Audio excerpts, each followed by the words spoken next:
Shalom saudara terkasih di dalam Tuhan Yesus. Kita bersyukur berkumpul kembali lewat suara pembalan hari ini. Roh Kudus berbicara dan menguatkan, meneguhkan iman kita pribadi lepas pribadi, sehingga kita berakar di dalam Kristus. Mari kita berdoa. Bapa, kami bersyukur, kami percaya bahwa Engkau beserta kami, gadamu dan tongkatmu selalu menghibur kami, menguatkan kami, dan membawa kami ke dalam seluruh rencanamu.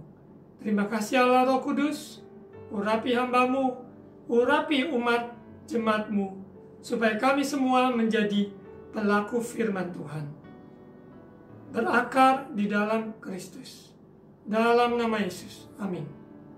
Saudara terkasih dalam Tuhan Yesus, di bulan Mei, di seri Suara Pembalaan Akar, minggu yang lalu kita mulai dengan judul berakar, pengenalan akan fungsi akar, di mana akar pohon, sebuah tanaman, merupakan bagian yang sangat utama di dalam sebuah tumbuhan.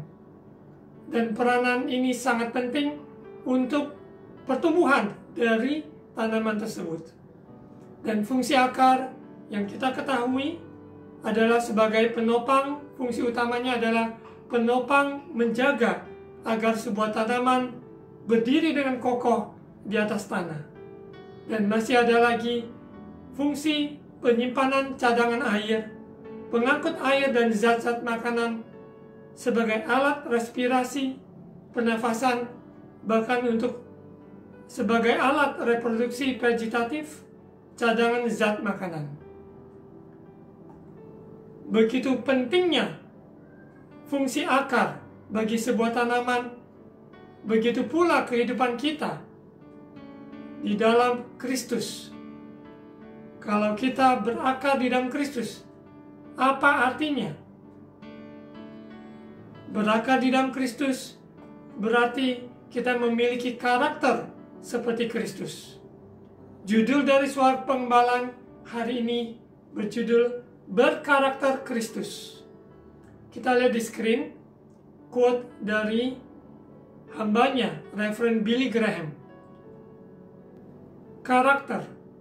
Ketika seseorang kehilangan hartanya, sebenarnya ia tidak kehilangan apapun. Ketika ia kehilangan kesehatannya, ia baru kehilangan sesuatu. Akan tetapi, ketika ia kehilangan karakter, ia pasti kehilangan semuanya. Hambanya Reverend Billy Graham menyatakan betapa pentingnya karakter seseorang. Orang memiliki talenta yang banyak, kesempatan yang banyak, dan mempunyai karunia-karunia yang luar biasa. Namun apabila tidak memiliki karakter yang kuat, yang sehat, maka seorang tersebut tidak ada artinya. Betapa pentingnya akar bagi sebuah tanaman, begitu pula karakter seseorang dalam kehidupannya. Sebagai orang percaya, tidak ada karakter lain yang kita ingin contohi kecuali karakter Kristus. Itu yang kita rindukan nampak dalam hidup kita. Kristus nampak dalam hidup kita. Betapa pentingnya pembentukan karakter dalam perjalanan kita mengiring Yesus, sehingga kita memiliki karakter Kristus. Kita menjadi serupa dengan karakter Kristus. Kehidupan kita di bumi sementara, namun kehidupan kita yang sesungguhnya adalah kekekalan bersama Dia, bersama Bapa di surga. Hanya satu jalan, yaitu Yesus Kristus adalah jalan, kebenaran, dan kehidupan. Hanya kita temukan kehidupan itu di dalam Yesus Kristus. Berkarakter Kristus. Mari kita lihat di Galatia pasal 4 ayat 19. Hai anak-anakku, karena kamu aku menderita sakit bersalin lagi, sampai rupa Kristus menjadi nyata di dalam kamu. Rasul Paulus sebagai hambanya, kerinduan dia sebagai seorang hamba Tuhan, agar umat jemaat Tuhan yang dia layani, supaya mereka menjadi serupa dengan Kristus.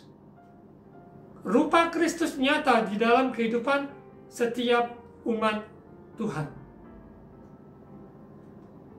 Berkarakter Kristus adalah sebuah kerinduan yang dinyatakan, yaitu Tuhan dalam hidup kita.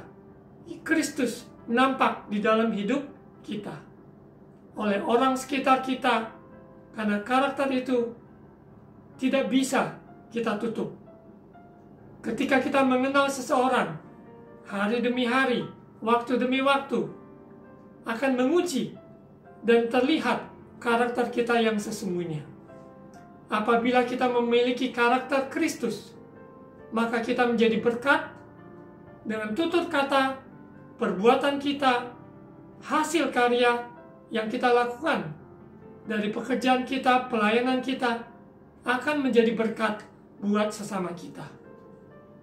Namun apabila seseorang tidak memiliki karakter Kristus, namun sebaliknya memiliki karakter yang bobrok, serakah, mau menang sendiri, egois, pelit, maupun penuh amarah, kekerasan, maka kehidupannya tidak menjadi berkat.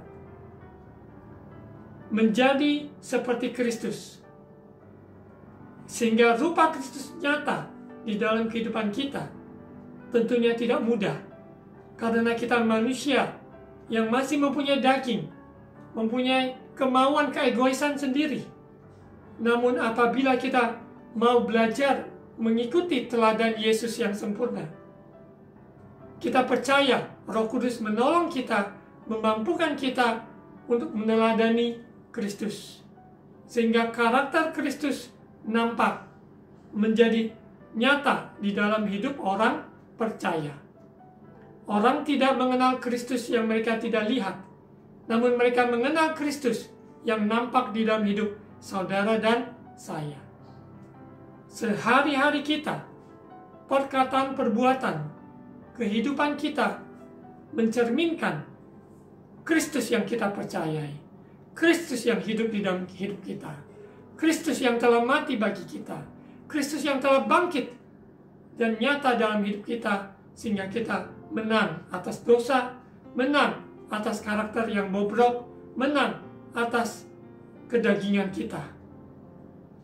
Kita lihat contoh teladan utama Kristus. 4 poin yang penting karakter Kristus supaya dibentuk dalam hidup kita. Teladan Kristus dalam hidup kita.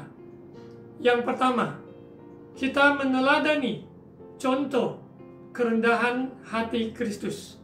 Yesus datang ke bumi. Dia datang bukan dilayani, namun dia datang untuk melayani. Bahkan dia memberikan nyawanya untuk tebusan bagi kita semua. Kita lihat Matius pasal 20 ayat 28. Sama seperti anak manusia, datang bukan untuk dilayani, melainkan untuk melayani dan untuk memberikan nyawanya menjadi tebusan bagi banyak orang. Yesus, teladan kita yang hidup, selama dia di muka bumi, memberi contoh teladan bagaimana dia melayani ke-12 murid-muridnya. Dengan kerendahan hati, dia melayani dari desa ke desa, kota ke kota, menyembuhkan yang sakit, membebaskan mereka yang terbelenggu. Dengan hati yang melayani, dia datang ke bumi ini. Dia adalah Allah 100%. Dia adalah Tuhan. Namun, dia menjelma sebagai manusia, memberi contoh teladan bagi kita manusia. Bagaimana melayani dengan sebuah hati yang nampak dalam perilaku sehari-hari. Kita lihat contoh Yesus melayani sesamanya, melayani murid-muridnya. Yohanes pasal 13 ayat 14. Dia berkata, "Jadi jikalau aku membasuh kakimu, aku yang adalah Tuhan dan gurumu, maka kamu pun wajib saling membasuh kakimu." 15. Sebab aku telah memberikan suatu teladan kepada kamu, supaya kamu juga berbuat sama seperti yang telah kuperbuat kepadamu.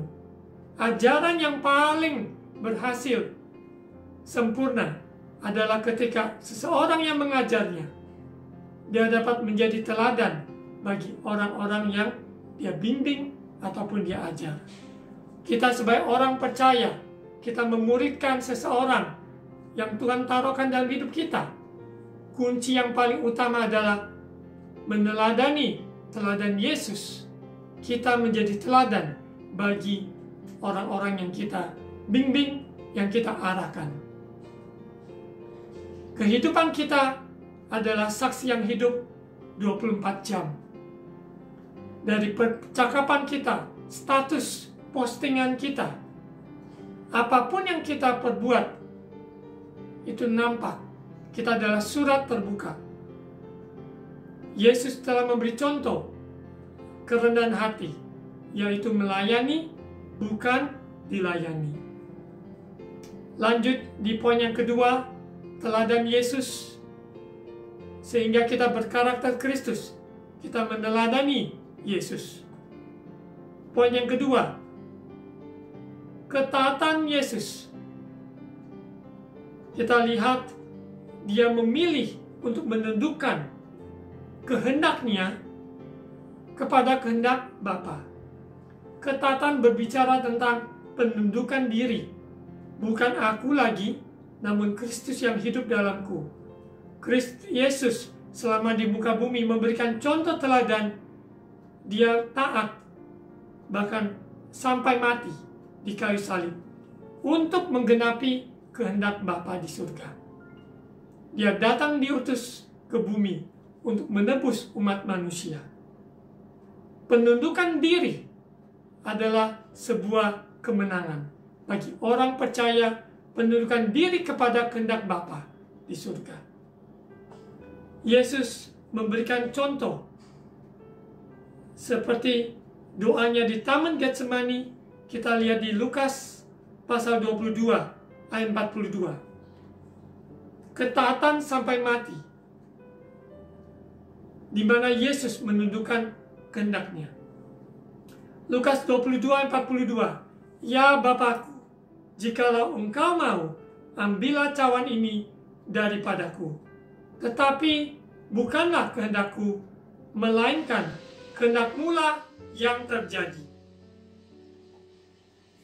Di dalam proses kehidupan ini, kita memilih kehendak Tuhan, melakukan kehendak Tuhan, ataukah kita memilih melakukan kehendak diri kita sendiri, maunya kita. Apakah itu rencana untuk usaha? Apakah itu studi dalam berkeluarga, hubungan suami dan istri dan anak-anak dengan orang tua? Apakah kita memilih untuk melakukan firman Tuhan? Ketaatan itu diawali yaitu penundukan diri kepada firman Tuhan. Penundukan diri kepada kehendak Bapa. Dalam otoritas tatanan yang Tuhan tempatkan dalam hidup kita, dalam keluarga, dalam masyarakat, di dalam berjemaat. Apabila kita sungguh-sungguh mau tunduk kepada firman Tuhan, berarti kita taat melakukan firman Tuhan. Kita lihat Filipi pasal 2 ayat 8. Dan dalam keadaan sebagai manusia, Yesus, ia telah merendahkan dirinya dan taat sampai mati, bahkan sampai mati di kayu salib. Teladan Yesus, poin pertama, kerendahan hati, melayani. Itu tujuan utama Tuhan. Bukan dilayani, namun melayani. Poin yang kedua, dia memilih taat taat sampai mati, yaitu penundukan diri kepada kehendak Bapa. Sekarang poin yang ketiga, berkarakter Kristus, teladan Kristus yang kita contohi, yaitu penuh belas kasihan dan murah hati. Penuh belas kasihan dan murah hati. Dimanapun, kapanpun Yesus ada, beserta murid-muridnya maupun juga jiwa-jiwa yang dia temui, selalu diwarnai dengan belas kasihan dan murah hati. Baiklah, kita sebagai murid-murid Yesus, kita meneladani karakter Kristus, karakter Yesus, yaitu penuh belas kasihan dan murah hati. Ketika Yesus menjumpai wanita Samaria di sumur, di Yohanes pasal 4, Yesus tergerak dengan belas kasihan untuk menyampaikan, untuk membawa kabar baik bahwa dia adalah air kehidupan. Hanya Yesus yang dapat memuaskan mereka yang dahaga, yang lapar. Yesus ketika mengadakan mukjizat, memberi makan 5.000 orang, dan masih ada sisa 12 bakul. Karena Yesus melakukan mukjizat, semuanya digerakkan oleh belas kasihan dan murah hati. Kita lihat di Matius pasal 14 ayat 14. Ketika Yesus mendarat, ini dia ada di perahu, dia melihat orang banyak yang besar jumlahnya berusaha untuk mengikut dia, maka tergeraklah hatinya oleh belas kasihan kepada orang banyak tersebut, dan ia menyembuhkan mereka yang sakit. Kita baca terus lanjut. Dia setelah menyampaikan kebenaran, kehidupan bagi jiwa-jiwa yang mendengarnya, selain dia menyembuhkan mereka yang sakit, bahkan dia memberi makan 5.000 orang makan, 5.000 orang. Dan masih ada sisa 12 bakul. Tanda-tanda heran dan mukjizatnya terjadi oleh karena awal dari sebuah belas kasihan dan murah hati. Baiklah, kita sebagai pengikut Yesus, meneladani Yesus, berkarakter Yesus, yaitu penuh belas kasihan. Allah adalah kasih. Kasih-Nya di dalam hidup kita telah menyelamatkan kita, telah mengampuni dosa-dosa kita. Siapakah kita sehingga kalau kita tidak mau mengampuni orang yang bersalah pada kita? Dia yang lebih dahulu mengasihi kita, hendaklah kita mengasihi sesama kita. Siapa sesama kita? Orang yang di samping kanan kita, samping kiri kita, di depan kita, di belakang kita, mulai dari keluarga kita, di mana kita berada, tetangga kita, komunitas kita bekerja, tempat kita melayani, itulah sesama kita. Baiklah, kita meneladani Kristus dalam hal kasih. Kasih-Nya tak terbatas, kasih-Nya tidak bersyarat, kasih-Nya sempurna. Kita tidak bisa menambahkan kasih Allah bagi kita. Kita tidak bisa mengurangi kasih Allah dalam hidup kita. Karena Allah, kasih-Nya apa adanya adalah sempurna. Yesus telah memberi contoh teladan oleh belas kasihan dan murah hati. Kasih-Nya begitu besar dalam hidup kita. Hendaklah kita juga penuh belas kasihan dan murah hati. Kasih juga sabar, murah hati, dan juga senang melakukan kebenaran. Semuanya tercakup di 1 Korintus pasal 13 ayat 4-7. Lemah lembut, kasih itu murah hati, panjang sabar, dan sebagainya. Teladan Yesus yang utama dalam hidup kita, belas kasihan dan murah hati. Kita lihat di Yohanes pasal 11 ayat 35, di mana Lazarus yang mati dan Maria dan Marta sebagai saudara-saudaranya, mereka menyambut Yesus, yaitu Marta. Yesus ketika melihat Marta, maka menangislah Yesus. Setiap tindakan, perilaku, kehidupan Yesus selalu digerakkan oleh belas kasihan, yaitu kasih yang sejati. Kasih yang mau berkorban, kasih yang mau rela untuk menderita, untuk demi keselamatan umat manusia. Lukas pasal 7 ayat 13. Dan ketika Tuhan melihat janda itu, tergeraklah hatinya oleh belas kasihan. Lalu ia berkata kepadanya, jangan menangis. Dimanapun Yesus berada, selalu tergerak oleh belas kasihan. Mari kita teladani karakter Yesus, penuh belas kasihan, murah hati. Kasih-Nya melimpah dalam hidup kita untuk kita bagikan kepada jiwa-jiwa di sekeliling kita. Seperti tanaman, di mana akar tanaman tersebut menopang pertumbuhan dari tanaman tersebut. Begitu pula berkarakter Kristus, sehingga hidup kita bertumbuh, menghasilkan buah-buah yang menjadi berkat buat sesama kita. Dimanapun Tuhan tempatkan kita, pasti berbuah lebat. Apapun situasi kondisi yang berat apapun, karena berkarakter Kristus berakar, maka ketika badai, pencobaan, kesulitan, tantangan hidup datang menerpa, maka seseorang tersebut tahan uji. Karena berkarakter Kristus.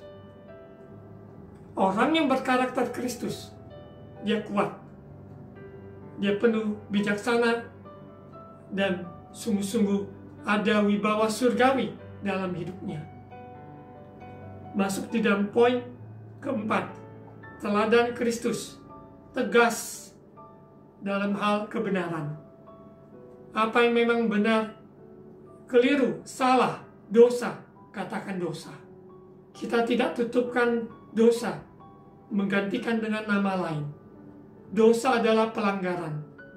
Pelanggaran tidak bisa ditoleransi. Hanya Kristus, Dia yang telah menebus hidup kita. Dia tegas, Dia benci kepada dosa, tapi Dia mengasihani orang berdosa. Teladan Yesus, Dia tegas terhadap dosa. Bahkan Farisi, ahli Taurat, mereka sepertinya mengetahui banyak kebenaran, tapi tidak melakukan kebenaran.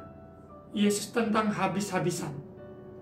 Bagaimana dengan kehidupan kita? Kita dengar banyak firman Tuhan. Channel A, channel B, channel C, channel D dalam masa pandemi ini. Bukan hanya di gereja lokal kita mendapatkan firman, asupan firman. Tapi dengan kondisi situasi yang ada, YouTube channel, begitu banyak YouTube rohani yang begitu bagus, firman-firman Tuhan yang begitu luar biasa kita dengar. Namun apakah kita izinkan firman Tuhan itu bekerja, membentuk kita sehingga kita berkarakter Kristus? Apabila tidak, berarti kita sia-siakan anugerah Tuhan dalam hidup kita. Berkarakter Kristus, di poin yang keempat ini, kita berani tegas dalam kebenaran. Kebenaran bukan diterapkan untuk orang lain, tapi kebenaran di dalam hidup kita. Kita berani dikonfrontasikan oleh kebenaran itu sendiri. Saya sebagai hamba Tuhan yang menyampaikan firman Tuhan, hati saya rela untuk izinkan Roh Kudus, izinkan firman Tuhan menemplak diri saya sendiri sebelum saya menyampaikan firman Tuhan ini. Firman Tuhan bukan untuk menegur orang lain, tapi firman Tuhan untuk menegur diri kita sendiri. Kita dilayakkan, kita diangkat Tuhan, sehingga ketika kita menjadi pelaku firman Tuhan, kita juga diutus untuk memberitakan kebenaran itu lewat teladan hidup kita. Tidak ada khotbah yang lebih ampuh, tidak ada pengajaran yang lebih hebat daripada keteladanan seseorang. Mari, saudara terkasih dalam Tuhan Yesus, kita dengar banyak, kita baca banyak. Hendaklah karakter Kristus terbentuk dalam hidup kita. Ketaatan Yesus menjadi teladan dalam hidup kita, maupun juga Kristus penuh belas kasihan, penuh kasih dan murah hati, menjadi tolak ukur dalam hidup kita untuk kita teladani. Dan juga kebenaran, dia tidak toleransi. Bahkan kepada orang-orang Farisi, ahli-ahli Taurat, yang sepertinya tahu kebenaran, tetapi dia memakai kebenaran untuk menghakimi sesamanya. Sesungguhnya kebenaran itu yaitu untuk merubah hidup kita, konfrontasikan hidup kita dengan kebenaran itu sendiri. Di bagian terakhir saya akan sampaikan hal-hal praktis proses berkarakter Kristus. Hal-hal praktis. Kalau tadi adalah teladan Yesus Kristus yang kita teladani, karakter seperti apa yang kita teladani? Bagian yang terakhir ini adalah langkah praktis proses berkarakter Kristus. Yang pertama, aku siap Tuhan, mari. Langkah praktisnya, kalau kita katakan aku siap dibentuk Tuhan, berarti kita mau dibentuk seperti tanah liat di tangan penjunan. Kalau Tuhan mengoreksi kita, Tuhan menegur kita, kita berani untuk berubah, mau dibentuk menjadi serupa dengan Kristus. Ku mau sepertimu Yesus, disempurnakan selalu. Inilah sebagai doa kita. Kita siap dibentuk. Aku siap Tuhan, siap dibentuk. Poin yang kedua, langkah praktis. WWJD, ini adalah what would Jesus do? What would Jesus do? Ini sederhana. Apa yang Yesus lakukan, itu yang kita tiru. Yesus berjalan dari satu kota ke kota, desa ke desa. Kehidupan Yesus menjadi teladan dalam hidup kita, seperti yang tadi sudah disampaikan. What would Jesus do? Apa yang Yesus lakukan, itu juga yang kita lakukan. Dalam situasi konteks seperti ini, apa yang Yesus lakukan, itu pun juga yang akan kita lakukan. Yang ketiga, langkah praktis. Ingat, siapa kita di dalam Kristus. Dalam perjalanan kita berkarakter Kristus, selalu ingat siapa jati diri kita di dalam Kristus. Ada sebuah nyanyian yang terkenal, I am who you say I am. Aku sebagaimana apa yang kau katakan aku. Aku di dalam Kristus. Aku dikasihnya, aku dipilihnya, aku miliknya. Aku adalah prajurit Kristus. Aku adalah bejana tanah liat di tangan penjunan. Mari, ingatkan diri kita, siapa diri kita, jati diri kita di dalam Kristus. Yang terakhir, yang paling penting dari semua yang ada, berkaryalah Roh Kudus. Tanpa Roh Kudus bekerja, maka kita tidak insaf. Sekalipun kita dengar begitu banyak channel YouTube, renungan, khotbah, ibadah, dan sebagainya. Namun kalau Roh Kudus tidak berkarya, maka kita tidak sanggup berubah.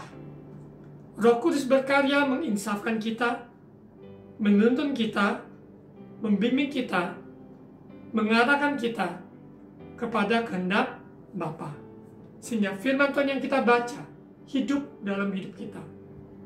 Ayat-ayat yang kita baca berbicara kepada kita.